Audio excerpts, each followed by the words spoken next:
boa noite a todos, boa noite a todas. Novamente aqui no Grupo Cenário de Comunicação. Diego, meu amigo, meu companheiro, está aqui do meu lado. E estamos hoje iniciando mais um programa Educação em Pauta. Em períodos de pandemia e de isolamento social, com a suspensão das aulas, toda a prática pedagógica foi redesenhada, está sendo rearranjada, estamos redescobrindo as formas de ser professor, de fazer educação, e por conta disso é necessário que nós pensemos o papel da educação na sociedade que nós vivemos e, sobretudo, no momento que nós estamos vivendo. Por essa razão, o Grupo Cenário de Comunicação sai à frente, tem aí um enorme crédito por promover esse espaço na sua grade com o programa Educação em Pauta. Nós já tínhamos o programa e, por conta disso, agora nós estamos retomando as nossas atividades. Antes de nós irmos à nossa pauta, antes de nós prosseguirmos com o programa, quero adiantar que estamos um pouco distantes, mas o ambiente aqui do Grupo Cenário de Comunicação, do estúdio que nós estamos, está todo higienizado.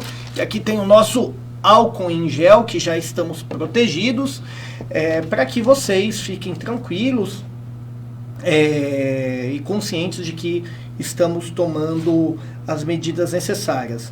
Gente, estamos no ar, mais um programa desse que veio para ficar, e nós estamos redesenhando o programa. Então eu peço já de antemão que você compartilhe o nosso link, que você avise as pessoas que estão aí, que já estamos no ar, encaminha via WhatsApp, compartilha no próprio Facebook, mande suas perguntas, mande também os seus abraços que nós iremos comentar aqui.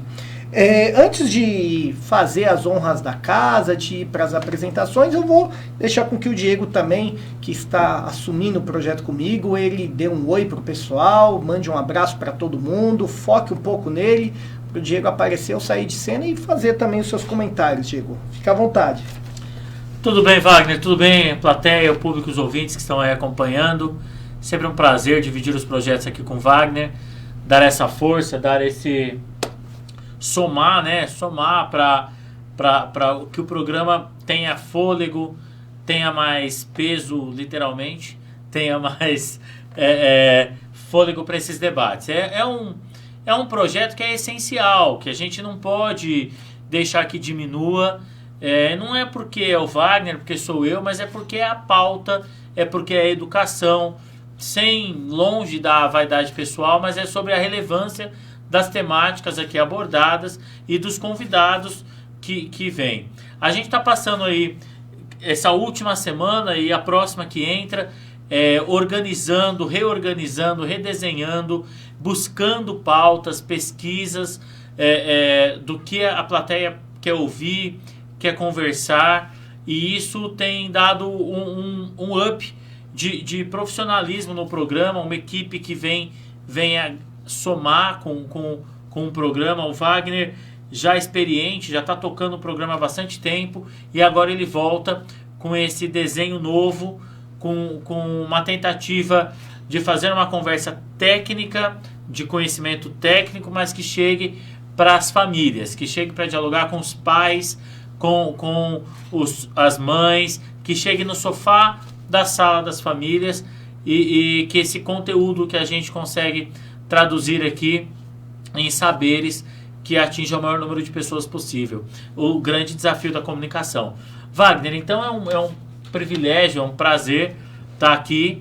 Eu falo que isso é um projeto que tem uma potência de legado, né?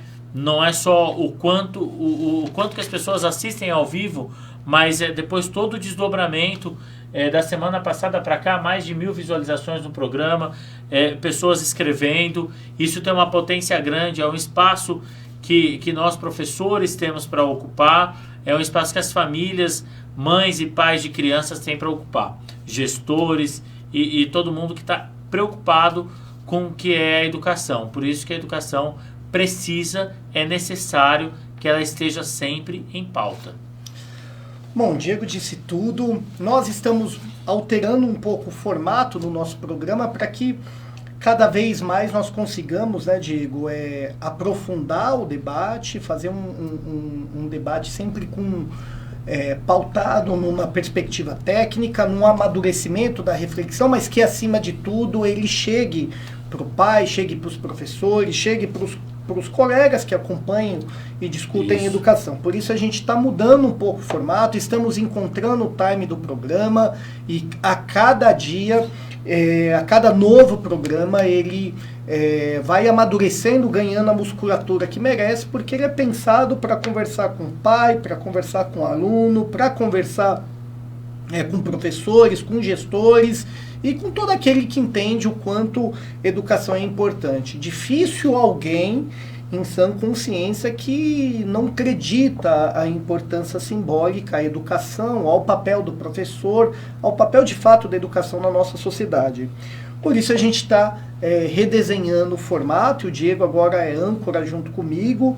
Episodicamente nós teremos alguns convidados, este sempre com uma produção interessante, que dialogue também com a nossa população local de Ferraz, do Alto Tietê. Então, essa é a razão da gente estar maturando o programa. Fruto dessa parceria, e eu quero parabenizar aqui o Jairzinho Ambrosio, o Grupo Cenário de Comunicação, que por intermédio dessa parceria também, nós estamos assumindo um papel no jornal Cenário de Notícias. É um jornal semanal que sai toda quinta-feira à noite. Ele já está pronto e roda o final de semana, ganha aí uma substância durante a semana, com notícias da cidade, e nós temos um espaço no jornal que é assinado uma semana por mim, um texto, uma semana pelo Diego. E a ideia é que esses textos sempre convergem com a temática que nós temos aqui. Então nós vamos passar, só para que vocês se familiarizem, com os dois últimos textos da semana passada, um texto assinado por mim. Esse texto aí é um artigo mais reflexivo, se puder dar um zoom para a gente pegar o título do texto, chamado Sem Ministro da Educação e Sem Rumo, Tom Brasil. É um texto que analisa, a minha preocupação foi um pouco os desdobramentos da saída do antigo ministro, né, o Decotelli, que, fruto do que nós acompanhamos, deixou o Ministério da Educação, e discutimos isso na última semana. O texto de ontem é o texto assinado pelo Diego, é o texto que está no jornal, está hospedado o jornal inteiro, chamado A Reabertura das Escolas e Seus Desafios. Comenta um pouquinho desse texto, Diego. Esse texto, a gente está pensando numa pauta que tem sido o debate, o centro do debate das escolas, das secretarias de educação e, claro, dos pais, né? Tem um ponto importante que eu coloco aí nesse texto, que é essa organização das escolas particulares, das escolas públicas, né? E isso, ou desse auxílio, de como que essas escolas podem ficar. E aí, para você que é pai e o seu filho está numa escola particular, pensar nessa parceria, pensar nesse diálogo. E para você que é pai, seu filho está na escola pública também, essa compreensão. O medo dos pais de voltarem com a criança para a escola, pesquisa apontou aí, 76% das famílias não querem que as crianças retornem nesse momento. Então o texto aborda isso e é parte do que a gente vai conversar aqui hoje. É uma coisa importante, Wagner, pedir para que as pessoas também divulguem os textos. Eu acho que a população precisa dessa cultura leitora, precisa aprofundar os argumentos, porque senão a coisa fica só na mensagem do WhatsApp. Vamos falar disso mais para frente.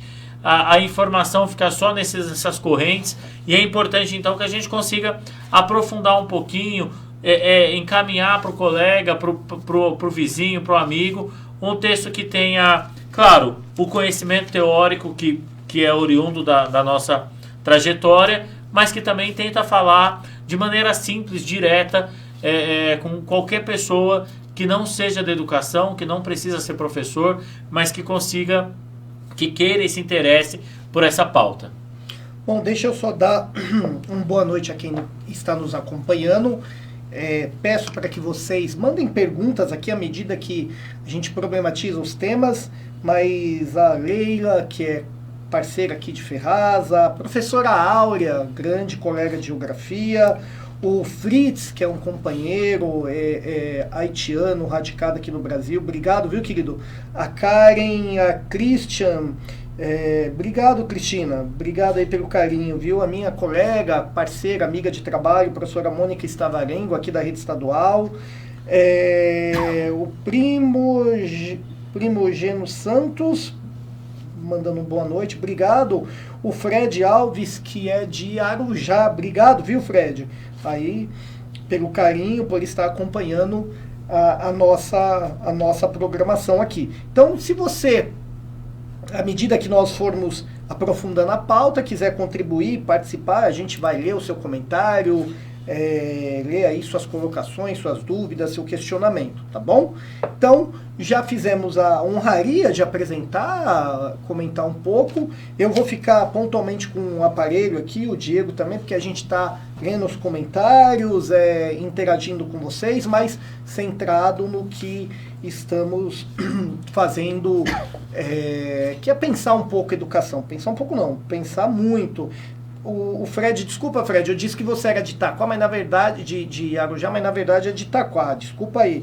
A grande doutora Helena Bissanra, pré-candidata a prefeita, pediatra, amiga, obrigado pelo carinho, mandando parabéns para nós, parabéns professores Wagner e Diego, maior orgulho em ter vocês conosco. Obrigado, doutor, um beijo para a senhora. Uma querida. Um grande privilégio poder ter aí assistindo a gente também. Obrigado, audiência mais que qualificada agora. Viviane Freire, a Vivi, que é professora, grande articuladora com debate com professores e funcionários numa associação aqui de Ferraz de Vasconcelos. Vivi, vamos marcar um dia para você vir aqui, ou a gente faz remotamente, mas uma pauta que você apresenta o panorama da associação e a importância da representação dos professores. Se possível, Vivi, me manda uma mensagem que a gente costura, eu acho que com vocês todos aí da associação, com você em especial, o Johnny, Luiz, os colegas que estão à frente dessa luta, dessa caminhada. Ok? Gente, então o nosso programa hoje vai pensar um pouco os desafios do retorno às aulas. Nós sabemos que o mundo está enfrentando aquele que é conhecido como um dos maiores, o maior problema do século, o maior problema do milênio. Poucas foram as experiências históricas que tiveram uma proporção de grandeza como essa. Tivemos a crise do século XIV, onde 1/3 da população mundial à época, 1300 e pouquinho, foi morta em face de uma pandemia, concentrada sobretudo no ocidente da Europa e regiões da Ásia, mas algo local, em maior proporção no continente europeu. A gripe espanhola também, maior centralidade na Europa e alguns países fora do continente europeu, mas no novo milênio, no século que inaugura em 2001, no século XXI, é o maior desafio que nós estamos vivendo. O mundo todo e todo mundo, no sentido literal do termo, há registros de infecções e de óbitos, Diego, em mais de 200 países da comunidade internacional. Sim. Ou seja, nós estamos falando que alterou a rotina, os hábitos, os comportamentos aqui no Brasil, mas também na Indonésia, no Paquistão e na Guatemala, no sudoeste da Ásia e numa ilha mais remota do Pacífico. O uso de máscara, distanciamento, cuidados com aglomerações, a mudança de rotina. Isso há um impacto de grandeza, né, na forma de organização da vida humana. Nós vamos comentar um pouco isso, sobretudo no aspecto de quando o aluno sai da escola, o quanto isso tem impacto para além de pedagógico, propriamente no aspecto social, e por conta disso as aulas foram suspensas há quase 4 meses, em meados do mês de março, aqui no nosso país, em outros países também, as aulas foram suspensas e nós estamos tentando aprender, alguns lugares mais, alguns lugares menos, fazer esse time remoto. Então, por conta disso, as aulas há 4 meses não estão ocorrendo e não me lembro de outra experiência na minha vida em particular que nós ficamos tanto tempo sem atividade pedagógica, sem atividade da escola, sem um barulho, sem a correria, sem a presença de professores, aquilo que marca a rotina escolar. Em face disso, né, a gente entende que a escola, Diego, é um ambiente muito mais, ou concomitante a um ambiente de aprendizagem. Aí os professores que estão nos acompanhando corroboram, é mais do que um ambiente onde a gente aprende conteúdos, signos, linguagens, códigos, é mais do que isso, é mais do que um lugar onde se produz conhecimento. A escola também é um lugar onde se produz socialização. É onde tem o contato de um ser humano com outro, é onde a merendeira, o secretário da escola, o diretor, a diretora, os professores, os alunos, é um local de socialização, de memórias, é um lugar de histórias, é um lugar onde nós construímos a nossa identidade, onde as crianças, os adolescentes, eles se formam enquanto pessoas, onde eles estabelecem relações entre si, com os professores, e a suspensão, para além do aspecto pedagógico que nós vamos tratar, tem também um aspecto propriamente socioemocional. Essas crianças fora da escola sentem falta dos amigos, sentem falta daquele ambiente, sentem falta dos professores. Então, uma primeira pergunta, o Diego, primeiro comentário, como que você entende esses impactos socioemocionais para esses atores que vivem o cotidiano escolar, professores, alunos, funcionários? Mas antes de você responder, eu só quero dar os últimos boa noite aí, pedindo para que vocês nos ajudem no programa, fazer com que ele maximize. O grande amigo aqui de Ferraz, vereador, Cláudio Ramos, obrigado, viu, querido?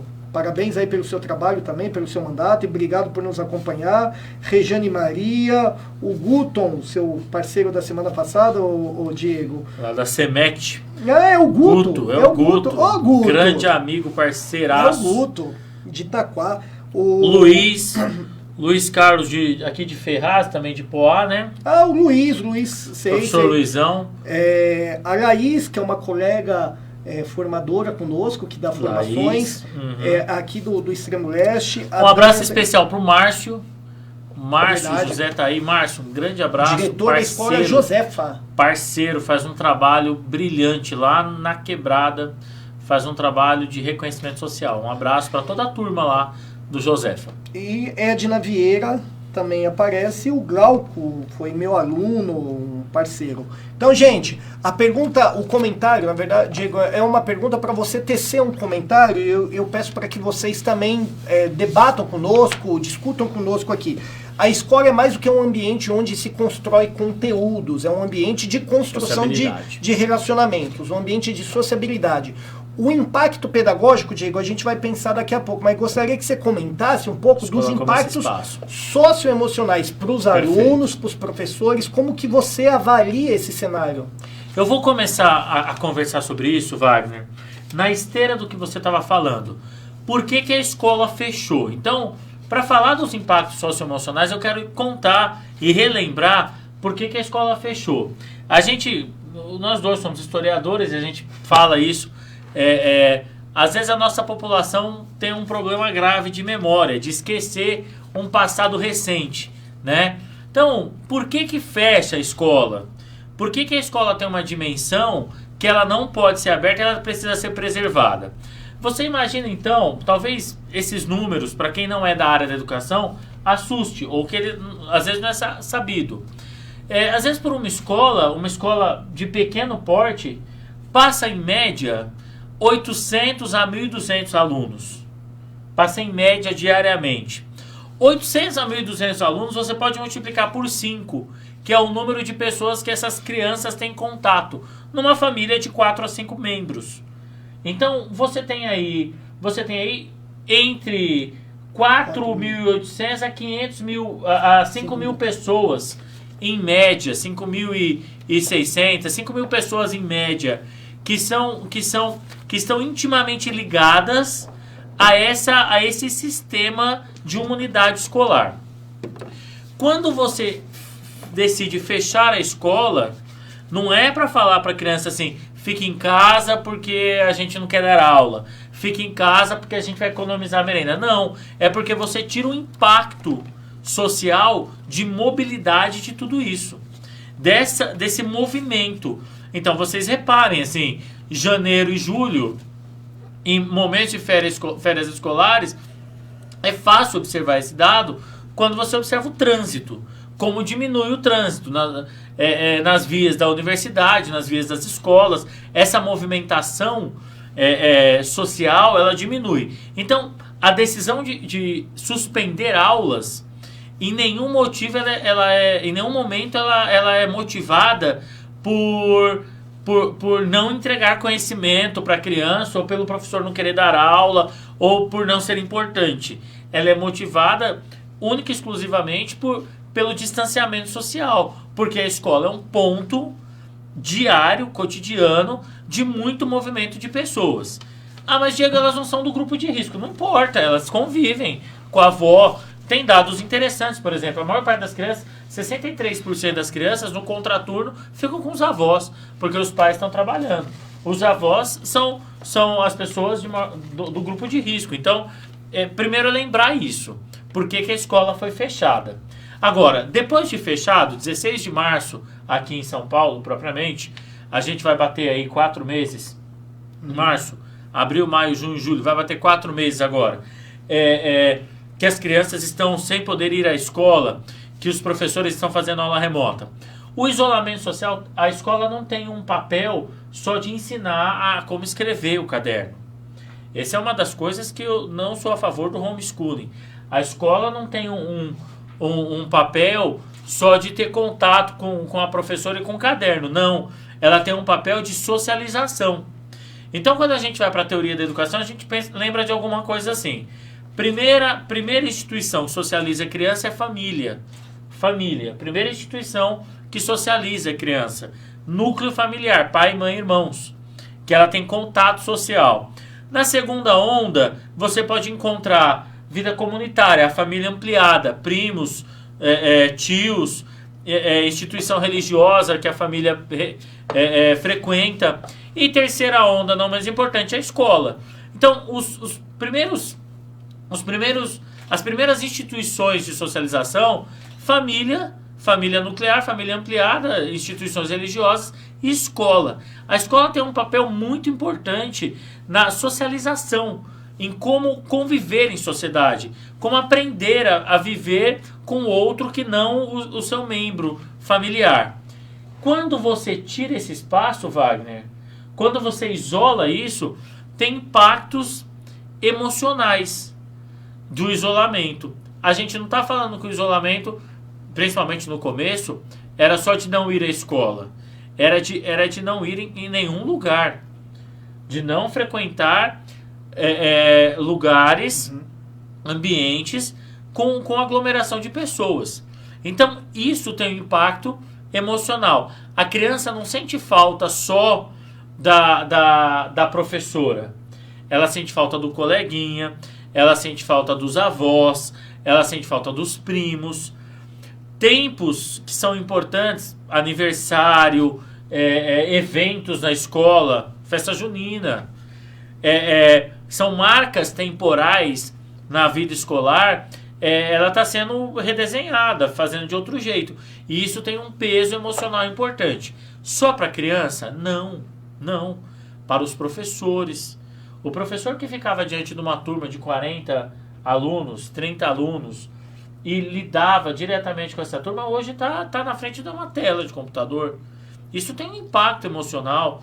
A gente sabe, a gente leciona para turmas de 100 meninas na pedagogia, e hoje a gente está diante de uma tela com quadradinhos, que eu brinco com elas e falo, coloca a foto que eu quero ver vocês, coloca a imagem, não deixa sem a câmera, porque a gente quer ver, saber como tá.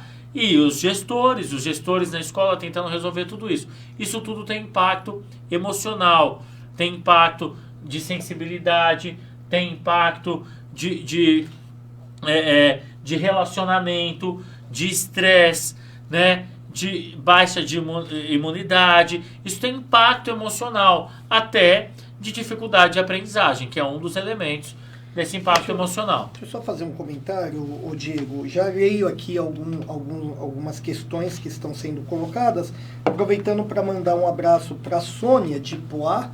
Sônia, parabéns pelo seu trabalho, tenho certeza que você vai conseguir o que você está buscando, viu? Esse trabalho é muito, muito importante, eu tenho acompanhado, viu, Sônia? Estou muito feliz pelo que você está fazendo.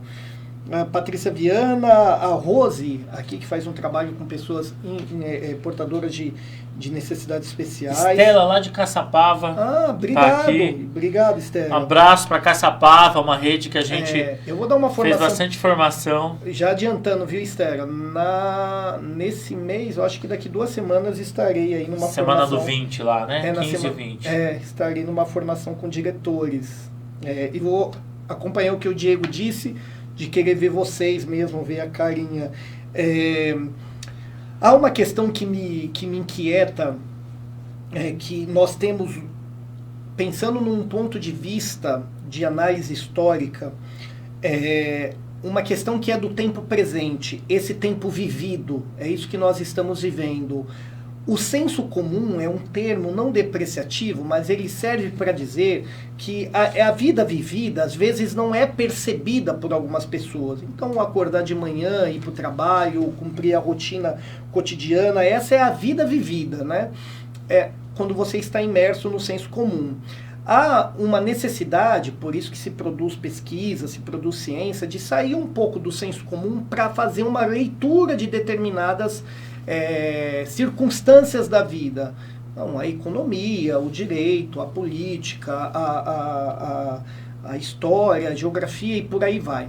Pensando sobre esse período que nós estamos vivendo, há um recurso na história chamado História do Tempo Presente.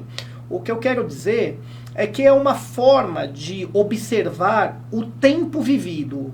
A história não observando eventos mais longes, como não que não sejam importantes, mas é um recurso de historiadores de procurarem observar o tempo que nós estamos vivendo, o presentismo do tempo. Onde eu quero chegar com isso?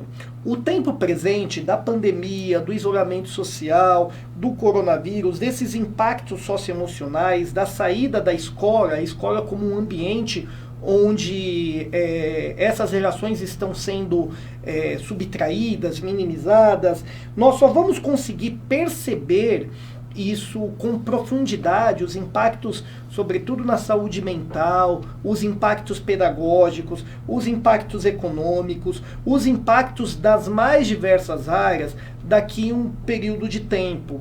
O que nós estamos vivendo agora indica que há um redesenho da forma da vida humana ser organizada.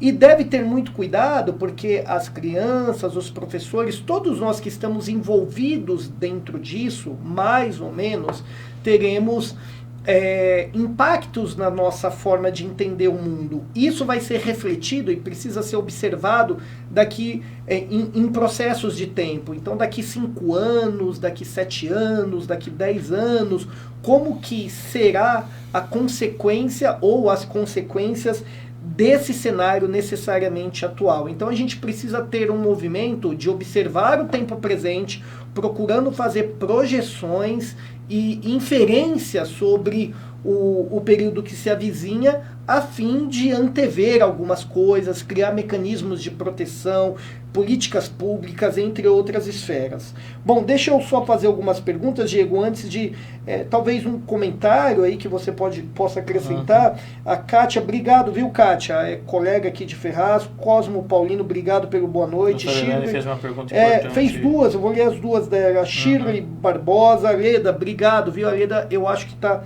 no Pernambuco ou na Bahia. Me desculpe, Leda, se eu não identifico o estado que você está. A Cláudia Gonçalves, queridíssima, né? Então tem um comentário da Vivi, 2 comentários da Vivi e uma pergunta da doutora Elaine. O primeiro comentário, e também uma questão da Laís. Vamos ver se a gente arremata tudo de uma vez só. Uhum.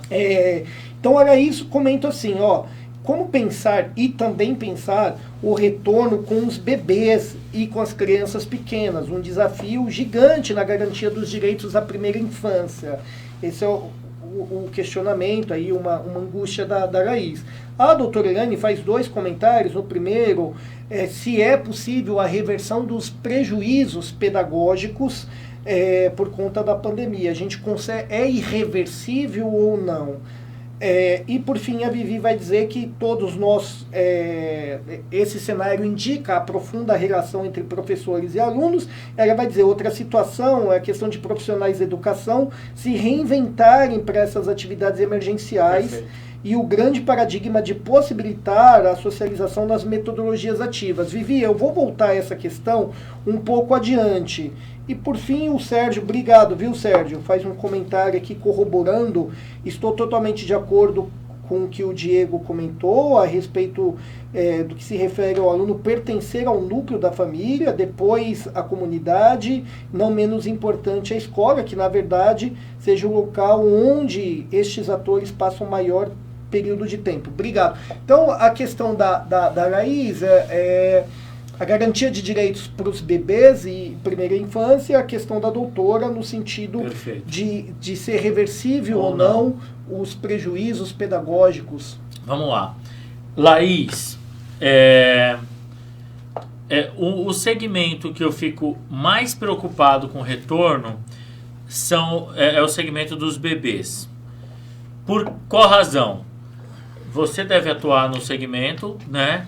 E não dá pra gente colocar 15 bebês separados sem contato.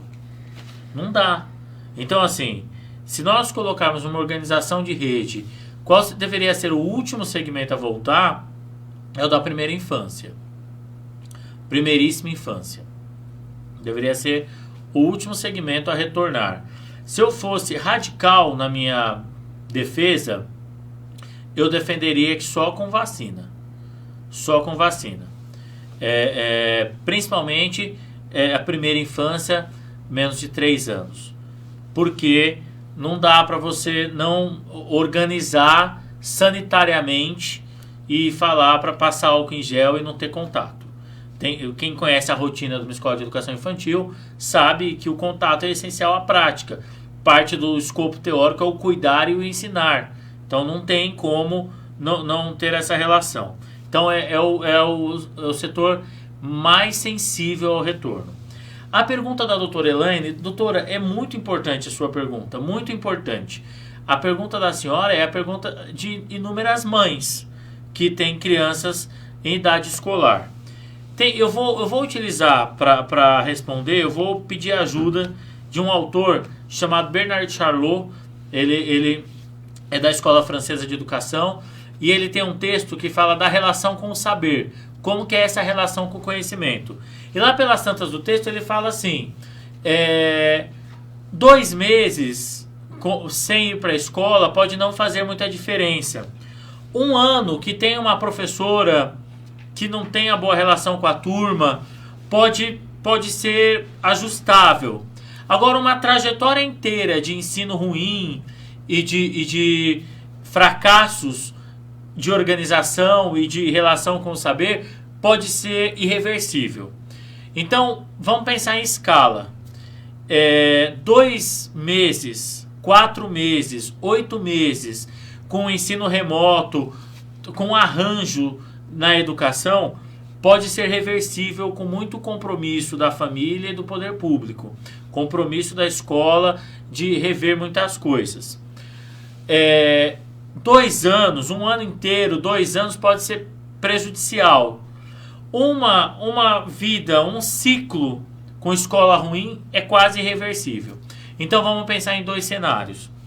Um cenário de pandemia, que a gente consegue dar conta de cuidar dessas crianças isoladamente, nas suas casas, sem colocá-las em risco, entregar atividades que são arranjos, entregar atividades para que elas tenham algum contato com esse mundo leitor, com esse mundo letrado. A gente minimiza o dano. Não dá para pensar em mais de 1 ano desse jeito, porque aí começa a ficar muito sério. Agora, o que pega mais é a gente pensar em cidades, em crianças, famílias que têm uma trajetória longa de 1º ano ao 8º ano com acesso ruim, com acesso precário. Isso é irreversível. Isso é matar uma geração. A senhora sabe, é médica, a senhora sabe, uma criança, ela quando muda o hábito, ela quando arruma a alimentação, ela recupera rápido. a criança sofre pouco com não aprender alguma coisa num período de tempo. Porque ela aprende muito rápido, ela retoma. Eu gosto de dar um exemplo que é assim, criança quando vai aprender inglês, eu vejo lá minhas filhas, nossas filhas, elas estavam esses dias fazendo uma prova de inglês. E elas aprendem numa velocidade, um negócio impressionante, impressionante. Já falam, já conversam uma com a outra, tal. Quando vai eu, Wagner, se colocar, né? A gente lá tava conversando ontem com um amigo lá de uma proficiência lá de inglês. Putz, a gente soa, a gente, né, sofre mais. Então, para a criança, o prejuízo, se permanente, é ruim. Se for por cuidado num espaço demarcado de tempo, tem recuperação com compromisso de retorno, né? Então são dois aspectos. Dá para recuperar, claro que dá para recuperar, mas precisa de um compromisso público, né? Das escolas, de quem gere isso, para que consiga, porque senão o prejuízo vai ficando ao longo do tempo, e isso é ruim. Certo. Obrigado a Araís pela pergunta, a doutora também. A Araís fala muito sensata, Diego. Obrigado por dialogar com vocês sobre essa temática. Araís, brigadão. Vamos organizar um dia para que você, remoto ou presencialmente, esteja aqui conosco, viu? Estamos tentando articular na rede municipal de São Paulo diálogos intersetoriais para a garantia de direitos dos bebês e crianças da educação infantil. Precisamos unir e criar uma grande aldeia para educar as crianças. Rose, boa noite. Por gentileza, coloque o autor que o Diego... Diego, você pode comentar de novo o autor? Coloco. Bernard Charlot. Soletra. Bernard, de Bernardo, tiro O. Charlot com CH. Charlot com T no final. O texto chama Da Relação com o Saber. Depois a gente conseguir colocar aí, Luizão, Da Relação com o Saber. A gente vê um jeito de disponibilizar, é uma leitura que vale muito a pena. Uma leitura que vale a pena. Fácil, tranquila, uma leitura que vale muito a pena. Para falar dessa relação da aprendizagem. Né? Obrigado. Aqui também, obrigado, doutora. Johnny... Tranquiliza. Eu acho que dá para recuperar, doutora. Não tem, dá para recuperar. A gente vai... Eu vou mudar um pouco a pauta, mas o Johnny diz que nesse momento não há outro caminho a não ser radical. Sem vacina não tem o porquê das aulas. Sérgio Oliveira... Dr. Robson Belchior. O Dr. Robson. Também, doutor em História. Um abraço, viu, querido? O Robson tem um trabalho em comunidades indígenas que a gente podia trazer um dia para falar, viu, Robson? Já está feito o convite publicamente para você não falar não. O Robson, faz o seguinte, colocam no comentário, Robson, um pouco do seu trabalho, se tem produção, publicação, onde a gente doutorado dele disso, muito porque bom. As pessoas podem criar esse canal, essa aldeia de comunicação, como a Laís bem comentou. Legal.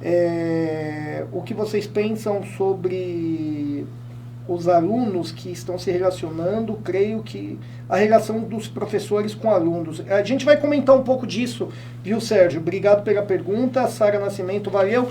Eu vou dar uma adiantada na pauta, para otimizar o tempo. Uma outra questão, então a gente vai bater na bola de fazer provocações, reflexões. Uma outra questão que a gente tem afunilhado a presença dos professores propriamente dito. Não apenas uma perspectiva corporativista, assim como médicos, né? Nós sabemos que nesse momento é inquestionável a importância da equipe médica em qualquer circunstância da vida social. A pandemia apenas reforça a nossa dependência, a nossa necessidade de valorização dos profissionais da saúde, de locais adequados para que esses profissionais sejam valorizados. Isso fica cada vez escancarado. E a educação, a mesma coisa. Não se questiona a importância dos professores. Eu sempre tenho dito que, lamentavelmente, no ponto de vista histórico, mais longitudinal, Brasil e educação não se conheceram em profundidade, de apertar as mãos, se abraçarem, tomarem café juntos e fazerem compromissos. Brasil foi para um lado educação foi para outro. Uma relação fugaz. É, uma relação muito desconfiada de um com o outro. Nós somos a 8ª maior economia do planeta e não é concebível que um jogador de futebol ganhe 200 mil reais, 300 mil reais. Ontem eu vi um texto sobre a folha salarial do Flamengo. Eu fiquei pensando por que Deus não me deu esse dom. Tinha jogadores lá com 1.300.000, 1.800.000, não sei quanto. O mais baratinho lá ganhava por média de 450 mil. Bom, eu sei que jogadores de futebol de alto rendimento, no ponto de vista do todo, é muito pequeno, mas coloca de um lado a valorização de uma categoria profissional e de outro a depreciação de outro, né, de outra categoria.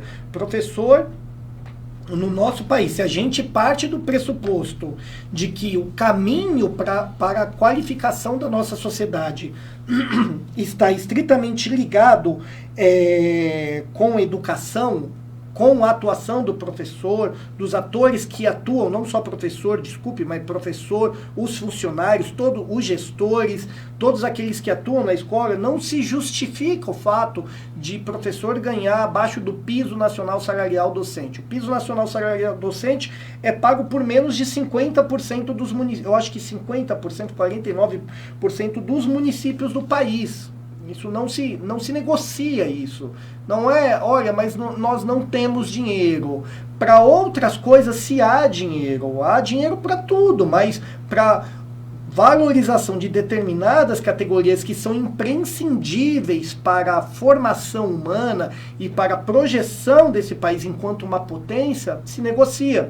Não há como você vê um país que deu certo no mundo, o Japão, Estados Unidos, Finlândia, Suécia, China, Singapura, entre outros, sem que exista de fato uma valoração e valorização desses profissionais. O professor ganhar R$2.000 por mês, ter dupla jornada de trabalho, acordar às 5h30 da manhã, entrar numa escola num município longe às 7, dar aula até 10h30 da noite, não tem como dar certo, gente.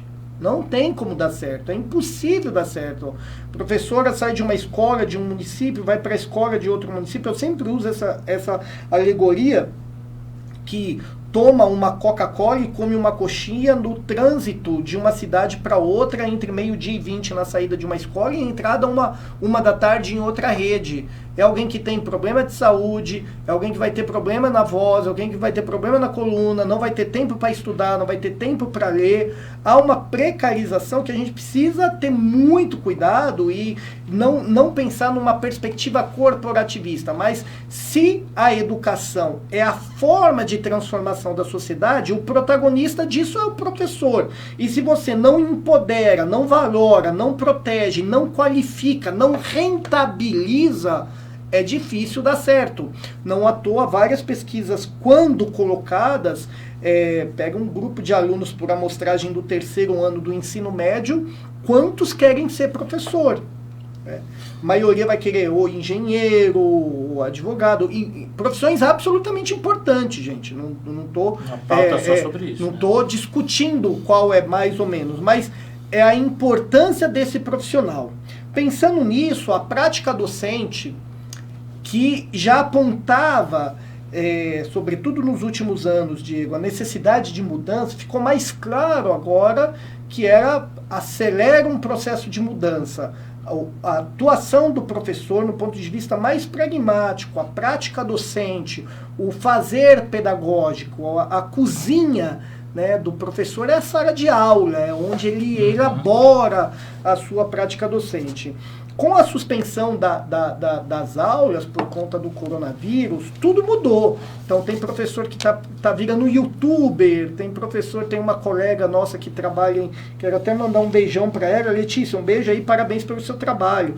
É uma professora que é toda caricata, ela monta um cenário que tem uma maçã, tem uma lousa atrás, toda caricata, youtuber, ela manja dessas plataformas, mas a maioria do professorado que acompanha um pouco o cenário da sociedade, tem uma dificuldade de acesso, tem uma dificuldade de entender esse mundo digital, Diego. Então a questão é como a gente entende a nova ou as novas formas de atuação da prática pedagógica, de um lado, e de outro. Inevitavelmente, os cursos de formação de professores vai ter que mudar. Perfeito. Nós somos professores aí na educação, na pedagogia, na história, então os cursos serão retomados ou redesenhados. Como você pensa, propriamente, por conta disso, a prática docente? Perfeito. A cozinha docente? Ô Wagner, eu vou dizer que esse é uma pauta para o programa inteiro. Você aqui legislar em causa própria, porque é meu tema de pesquisa. Então, é o que eu gosto de pesquisa desde o mestrado. Terminei, acho que 10 anos atrás. Então, tema do doutorado agora. Essa mudança, a gente tem que olhar com muito carinho, e ela não pode ser olhada só na mudança do professor. A gente tem que olhar também a mudança de como as famílias se relacionam com a escola, de como as famílias se relacionam com esse novo modelo. Então vamos começar de trás para frente. Vamos pensar assim, eu conto sempre essa história, né? Minha mãe, se estiver ouvindo, ela vai lembrar. Ela falava assim: se você der problema na escola, eu mato você. E se o professor me chama lá, antes de eu chegar na escola, a gente já resolve aqui. O professor tinha sempre razão, né? Eu nem era um aluno que dava muito trabalho, coisa de uma vez por semana da minha mãe chamar. Não era uma coisa assim todo dia, né? Não era uma lógica assim, né, de muita bagunça. A relação das famílias com a escola também mudou, à mesma medida que a relação do professor com os alunos também mudou. Nesse interim, não necessariamente os cursos de formação dos professores mudaram na mesma velocidade que a sociedade mudou. Então a gente precisa olhar para a família, olhar para o sujeito, professor e escola, e olhar para o curso que formou o professor. Eu terminei de escrever um artigo ontem, mandei para a editora, era ontem à noite. Quando publicar eu divulgo, justamente sobre essa mudança da relação do professor e do aluno. Eu não trabalho numa perspectiva, não penso, não pesquiso, não escrevo numa perspectiva de que o professor é o culpado dessa relação. O professor não é culpado. Culpado é quem comete crime. O professor não tem culpa. O professor é um agente corresponsável de todo esse negócio chamado educação. Ele é uma parte disso. Por que eu digo isso, Wagner? Porque é verdade, tem professor que de fato não sabe mesmo subir o vídeo no YouTube. E não tem problema nenhum, porque até ontem isso não era pedido pra gente. Tem professor, é verdade, que ele não sabe enquadrar a foto, filmar. Gente, há 3 meses atrás, eu descobri que podia mandar áudio sem segurar. E eu não sou uma pessoa que me considero das antigas, né? Vou fazer 38 anos domingo. Então vamos pensar assim, tem instrumentos, ferramentas que eu pergunto para minhas filhas. Clarinha, Carol, como que faz? O professor não recebeu essa formação. Isso é fruto de busca, de pesquisa. E aí tem uma relação que, olha para mim, presta bastante atenção. Foca aí, Luiz. Não é de idade. Essa relação de conhecer ou lidar com a tecnologia não tem uma relação só pela idade cronológica. Tem professores que têm mais idade, que estão próximos à aposentadoria e que se debruçam sobre isso. Tem professores novos, recém-formados e que resistem a esse tipo de uso de tecnologia. Uma verdade está posta. Não vai voltar atrás. O avanço do uso da tecnologia não vai voltar atrás. Não retornará. A pandemia antecipou 5, 6 passos. Antecipou uma década de uso de tecnologia. E não retornará. A gente vai ter que aprender a lidar com isso. Para os pais, a gente tem que pensar como pai, que também não vai voltar atrás. Que o acompanhamento da aula pelo celular, pela plataforma, que o acompanhamento dos grupos é essencial à natureza da paternidade e da maternidade. Não dá para querer ser pai e mãe e não acompanhar o que a criança vê. Uma vez eu vi uma analogia na rede social que eu achei muito assertiva, que é exatamente assim: largar o seu filho na rede social é como deixá-lo no meio da Praça da Sé. Porque ali ele pode ir para qualquer lugar, ele tá diante de tudo. Então, para nós, como pais, família, não dá para só dar um celular e deixar que faça o que quiser fazer. Tem que acompanhar, isso dá trabalho. E isso dá trabalho como daria qualquer coisa, como deu trabalho na nossa geração a mãe saber se a gente estava na rua.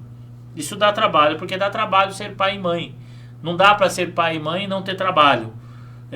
Não fecha a equação. Ser pai e mãe pressupõe cuidado, pressupõe acompanhamento. E não precisa ser acompanhamento especialista. Pressupõe acompanhamento de pai e mãe. Não precisa ter faculdade, não precisa ter graduação, doutorado, mestrado. Não. É bom senso de pai e mãe. Isso já mudou. Já mudou.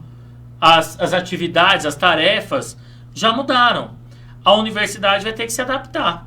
Eu tenho acompanhado alguns projetos, assinei recente um projeto de uma nova universidade que está chegando no Brasil, que está ampliando, assinei parte das disciplinas. Tem um projeto muito importante dessa relação com o virtual.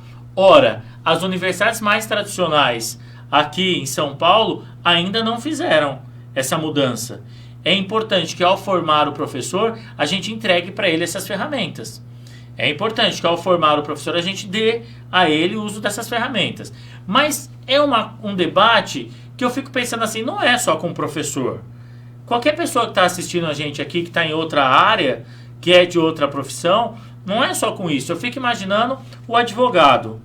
O advogado das antigas, ele ia ao fórum diariamente ou 2, 3 vezes por semana, pedia o processo, analisava no balcão,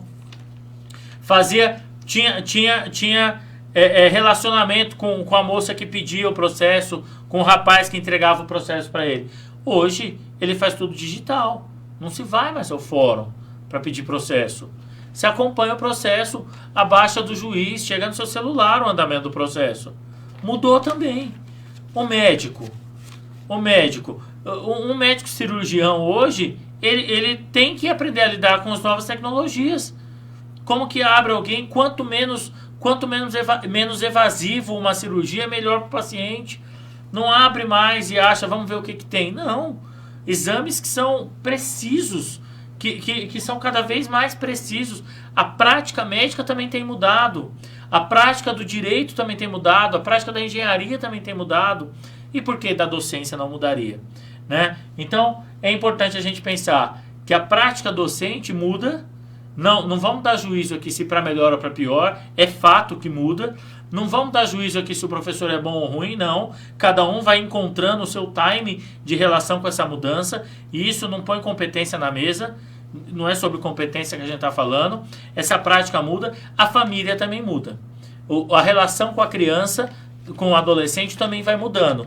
E aí a gente vai ter que ir fazendo essa chave de mudança muito rápido num curto espaço de tempo. Não dá para negar que muda. O Márcio deixou uma pergunta aí que eu volto já, tá, Márcio? Sobre essa demissão em massa das universidades. Já faço esse link para te responder, que é um tema muito importante. Eu vou na rasteira do Márcio, deixa eu ler alguns comentários, mas esse tema, o Diego, eu já vou puxar um gancho com o último tema para a gente ficar com um gostinho de quero mais. Gente,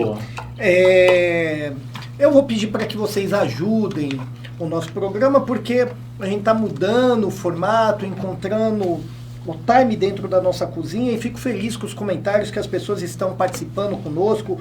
Vivi, precisávamos dessa falha da questão dos pais no início do ano, super concordo, viu, Vivi? O Fred corroborando aí, dizendo que tem pais que reclamam que o filho agora está em casa, o que entende a importância da escola, né, o Fred? O Sérgio Oliveira dizendo que ainda bem que a mãe do Diego puxou a orelha só uma vez.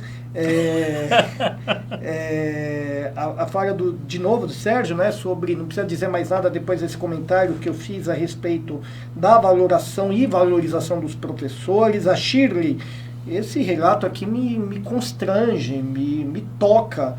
Eu saio de Mauá às 4h30 da manhã. Se a Shirley sai de Mauá às 4h30, ela deve acordar no mínimo 3h30. Se ela vai dormir 3h30, se ela acorda 3h30, que hora a Shirley vai dormir? 3h30 eu saio... Shirley, manda um abraço enorme. Wagner Cipriano, que é o secretário de Mauá, é um amigo querido de frequentar a nossa casa, né? De lecionar amigo. Junto. Nós grande amigo. Eu estive em Mauá dando uma formação. Eu não sei se você estava, Shirley. O Diego também foi. E o trabalho do Cipriano é muito bacana. Ela sai 4h30, mas ela trabalha em Ferraz, ela não trabalha em Mauá. Ela sai 4h30 da manhã de Mauá para chegar às 6h20 em Ferraz. Então, momento merchan. Tá aberto o concurso de Mauá. A gente tá com plataforma dando curso. Escreve pra gente depois que a gente manda o link do curso preparatório. Momento merchan.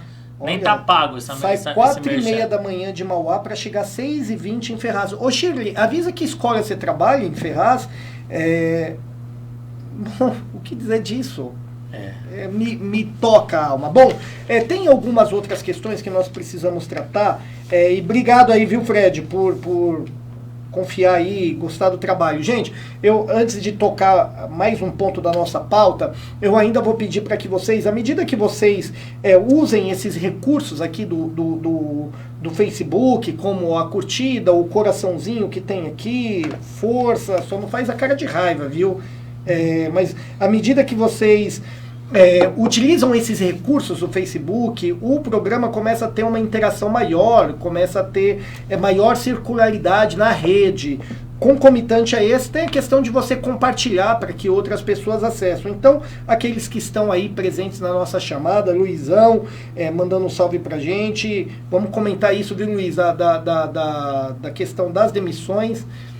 Com muito cuidado, porque eu e o Diego estamos imersos em uma situação parecida, mas comentamos depois. Peço para que vocês ajudem, hein, maximizem a ressonância do programa, comentando, curtindo, usando esses recursos e mais que isso, compartilhando. A Shirley trabalha no Silvina Antunes, conheço o Silvina Antunes. Sucesso, Shirley. Assim, o programa, dentre todos os colegas, eu dedico a você, professora guerreira, que sai 4h30 da manhã de Mauá. Você é um exemplo de inspiração, um exemplo de garra, e chega às 6h20 da manhã em Ferraz de Vasconcelos, que toda vez que alguém pensar em desistir ou desacreditar, eu usarei, com a tua licença, o teu exemplo de garra. Bom, tem algumas questões, Diego. Essa das demissões, se você me permitir, a gente pode pincelar. Sim, rapidamente. Porque vai ser pauta de um programa, gente. A gente tem esse, inclusive com os dados, então a gente vai tomar cuidado, porque o próximo programa é a pauta em si, que a gente tem gráfico das universidades que demitiram, quantos professores, de quais áreas. Dessa mercantilização, o processo... desse aproveitamento da pandemia para acabar com os trabalhadores. Isso é uma pauta muito importante. Então a gente vai tratar disso só de um programa. Em São Paulo, em outros estados, concomitante a isso, a gente vai comentar também do fechamento de escolas de educação infantil, que é um público vulnerável, que tem muitas escolas sendo fechadas por conta também da pandemia. Então esses dois temas a gente vai tratar com muito cuidado, com números e até convidados no próximo programa. Mas a gente pode tratar, Diego, agora uma questão assim muito rapidamente. O retorno às aulas pressupõe necessariamente uma readequação. Comentamos aspectos pedagógicos, comentamos aspectos logísticos organizacionais. Sim. Você comentou da escola, comentamos da escola como um ambiente de construção de sociabilidade, os prejuízos e os impactos pedagógicos, a atuação docente. Mais uma coisa que me chama a atenção, e eu ouvi a Vivi comentando a respeito, Vivi, numa live que inclusive nós participamos juntos, que há um outro fator, Diego, que o retorno, pensando em 3 esferas, 3 interfaces, o retorno a partir do ponto de vista das redes, seja estadual ou municipal, federal, municipal ou estadual, o retorno na ótica das escolas, da organização do cotidiano escolar, e o retorno também na ótica dos alunos. Bom, pensando nisso, eu gostaria que você pincelasse um pouquinho, mas eu só vou ampliar só mais um comentário a partir do que a Viviane me comentou. Pensando nos municípios em si, há um protocolo que os estados estão adotando para a reabertura das atividades comerciais e também as projeções para outras camadas sociais, nesse caso, a educação propriamente dito. Então tem um protocolo que deve ser seguido para que as escolas, as academias, o shopping center, cada um retorne. No âmbito escolar, partindo de uma fala da colega Viviane, o protocolo aqui no estado de São Paulo pressupõe uma série de pontos ali, que então tem que ter álcool em gel, redução do número de alunos, uso de máscara, considerando que máscara descartável deve ser usada a cada 3, 4 horas, né? É descartada a cada 3, 4 horas. E pensando no ponto de vista econômico, propriamente dito, quando esses protocolos são pensados, há as conjunturas, né? As condicionalidades de cada município, as dificuldades que cada município tem de dar conta desses protocolos. Então eu penso ser muito difícil um retorno nesse aspecto híbrido, parcialmente na escola com público reduzido, dias alternados na semana, e parcialmente nas atividades remotas em casa. Eu gostaria que você comentasse sobre essas 3 esferas, concentrando sobretudo, Diego, na escola, mas pensar também a organização das redes, família e escola. Esse é o nosso último bloco, então vocês aí comentem conosco e usem essas plataformas aqui. A pergunta é muito boa, daria um programa inteiro. A pergunta é muito boa e a participação de vocês também. Vamos por partes, como diria Chico Picadinho. Vamos por parte. Vamos pensar o seguinte. Jack Stripador fica muito, muito americanizado. Vamos por parte. Há um protocolo. Primeiro, há que se reconhecer, e corta aqui mesmo, olha no meu olho. Há que se reconhecer a ausência de política educacional e a ausência de um ministro da educação. Primeiro ponto.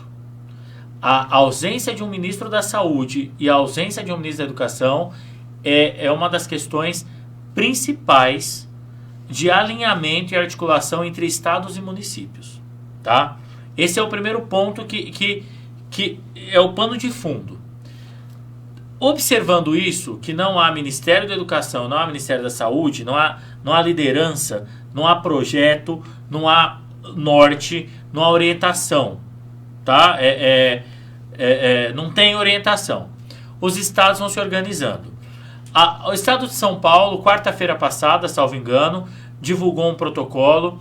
O protocolo é muito responsável, muito coerente. Eu tenho divergências do governo estadual, mas há que se considerar que o protocolo apresentado é técnico e é coerente. Por que é técnico e é coerente? Porque põe condicionantes. Para que aquilo aconteça. Então, há um protocolo a se seguir. Sem aquelas condicionantes cumpridas, não se efetiva. Tá? Aí, dito isso, os municípios vão na segunda onda de organizar isso. Dito que há um protocolo, os municípios que aderem a esse protocolo do Estado cumprem as ondas de condicionantes. Essas ondas de condicionantes, elas não são simples, porque elas prevêem diminuição de leitos, ela prevê diminuição de contágio, ela prevê a escala, a fase que o município está, e isso não é papel só da educação. Isso não é papel só da Secretaria de Educação. Isso é papel de uma articulação da política no momento de pandemia, dos setores, tá? Então, esse retorno, ele está previsto para 8 de setembro, eu acho pouco provável que se cumpra. Eu acho até bom, porque não dá para cumprir um retorno com a possibilidade de contágio muito alta. Coloquei isso no texto que eu escrevi no artigo. Outro ponto importante que o Wagner coloca, que é na escola. Vamos pensar em 2 modelos de escola. A gente tem a escola pública, onde, em tese, está sendo atendida a população mais vulnerável, economicamente vulnerável, e essa população é a que mais pode sofrer com o aumento da pandemia, não tem onde se tratar, não tem onde se socorrer, não tem acesso a médico, não tem acesso a nada. Então, assim, voltar nessa condição é quase uma responsabilidade. E a gente tem a escola privada que está desesperada para voltar por uma razão que não é só da educação, é por uma razão econômica, porque não há nenhum auxílio para essas escolas privadas ficarem com tudo fechado, perdendo receita. Então haveria, ou deveria haver, um socorro econômico para essas escolas privadas pequenas, senão vão fechar as portas. Federação das escolas privadas está falando de 80% de fechamento de escola. É horrível, isso é ruim para qualquer economia. Então, economicamente poderia ter auxílio. Não estou falando de dinheiro da educação, estou falando de dinheiro de banco, de dinheiro de financiamento. Deveria ter auxílio. E aí esse cenário, para a família se organizar para o retorno, eu não posso esquecer dessa equação, que tem família pressionando para retornar para não ficar com criança, mas tudo bem. 76% na pesquisa, 76% das famílias não querem que volte. Responsável, não dá para colocar em situação de risco. Dito isso, discutir se a carteira vai ficar 1,5 m ou 2 é perfumaria. Discutir se vai passar álcool gel ou trocar máscara é perfumaria. Primeiro tem que fazer a lição de casa, depois a gente discute isso aí. Se a rede vai voltar com 15 num horário, 15 no outro. Esse momento é uma discussão inócua, porque a gente precisa pensar em discutir como reduzir números. Os números não estão reduzindo. Os números de mortes ainda estão altíssimos. Então é necessário reduzir os números. É isso, Wagner. Extrapolamos o tempo. Só para dar dados, corroborar com o que o Diego disse, eu estou acompanhando uma matéria aqui no UOL. Você botar no UOL, você vai ver que o Brasil hoje alcança a marca novamente do país com o maior número de óbitos nas últimas 24 horas. Nós temos já quase 1.500.000 pessoas que foram infectadas pelo coronavírus, com 60 mil óbitos. Enquanto nós não diminuirmos o número de ocupação de leitos, enquanto as medidas não forem levadas a sério, nós teremos o aumento no número de infecções, consequentemente o número de óbitos, consequentemente a dificuldade de retorno. Isso é pauta para um outro debate. Bom, gente, eu quero dar outros abraços aqui. Fabi Chagas, a forma como a escola está estruturada é foco de exclusão social. Será que é o momento de repensar essas aulas remotas como oportunidade de ensinar às crianças o método de pesquisa? De que forma o professor desenvolveria esse processo? Deixa eu só mandar uma boa noite também para a amicíssima de Santa Isabel, Rose, obrigado por acompanhar, você sempre encaminha para os colegas de Santa Isabel. E Amanda, o município tem autonomia de tomar medidas contra a pandemia? Obrigado, Amanda. A gente pode encerrar, Diego? Fabi, posso? Deixa eu falar para Fabi. Fabi, anota. Tem um texto que chama A Reprodução Pierre Bourdieu. A reprodução Pierre Bourdieu. A escola é reprodutora das desigualdades. Se ela não for construída para não reproduzir. Se ela não for construída, projetada para não reproduzir a desigualdade, ela vai continuar reproduzindo. Então, isso que você diz é verdadeiro. Eu não acredito que pelas aulas remotas vai mudar isso, não. É uma discussão de projeto de sociedade que passa pela escola. Tem uma pergunta lá em cima sobre o WhatsApp. Não tem outro jeito de fazer, se não for pelo WhatsApp na rede pública. Não tem outro jeito. Eu fiz levantamento de dados recente, numa região de Itacoaxetuba. 99% das crianças assistem aula pelo WhatsApp. Não tem tablet, não tem iPad, não tem notebook, não tem nem computador em casa. E é o WhatsApp por dados pré-pagos, por telefone pré-pago. Não tem conta, não tem dados. Então, a situação é precária mesmo. É um abismo de desigualdade. Um outro ponto, e aí juro que encerramos aqui, um outro, Fabi, vou pegar a carona do Diego, porque professor faz. Mas depois me pede, Fabi, que eu mando o texto para você. Entre em contato, deixa eu só pedir para o colega Luizão, que está aqui no comando da técnica, colocar aí no GC o meu WhatsApp e o meu Instagram. No próximo programa nós teremos o do Diego. Então, o meu é Prof. Wagner Marques. Diego, Prof. Diego Moreira. Diego Moreira. É Diego, não é Diogo, é Diego Moreira. Diego Moreira, Prof. Wagner Marques.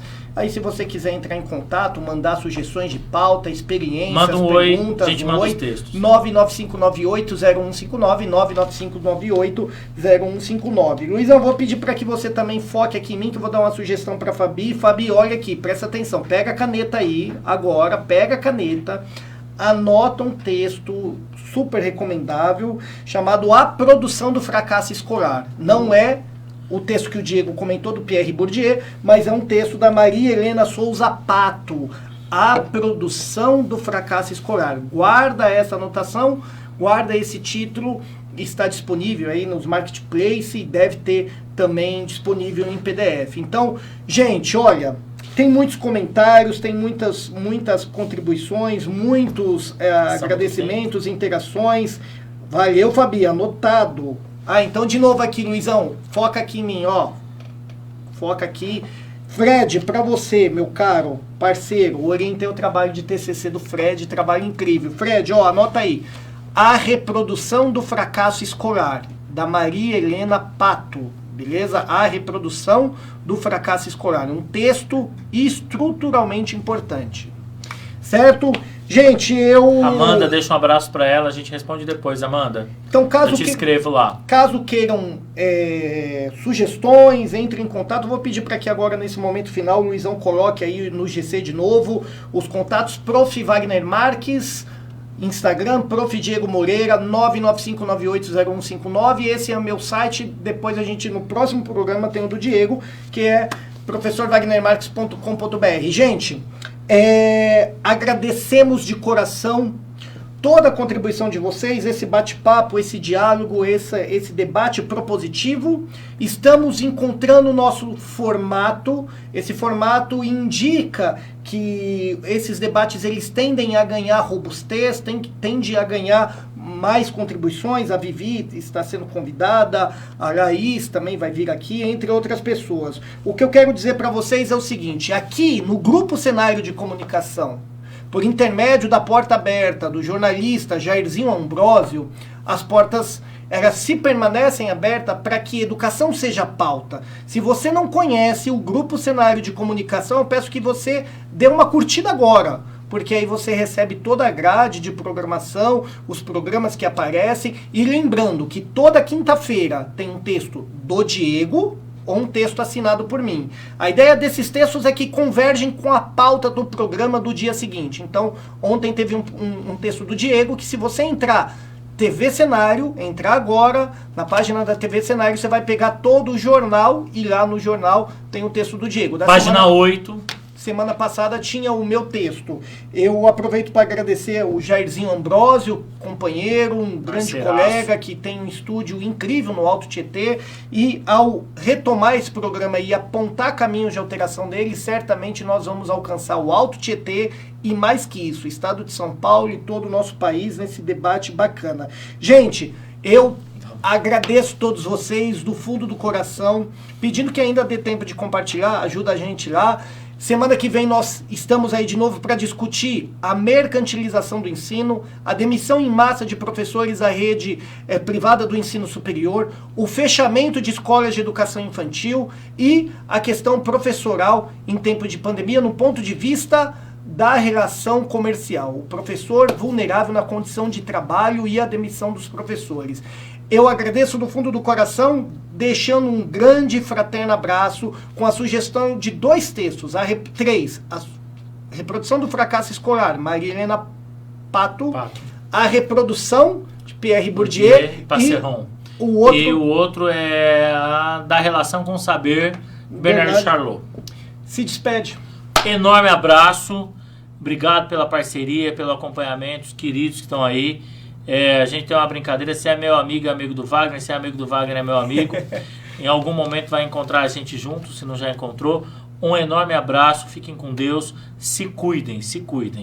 Abraço. Lembrando que aqui no Grupo Cenário de Educação, no Grupo Cenário de Comunicação, educação é pauta. Valeu, meu amigo, grande abraço para vocês, até mais.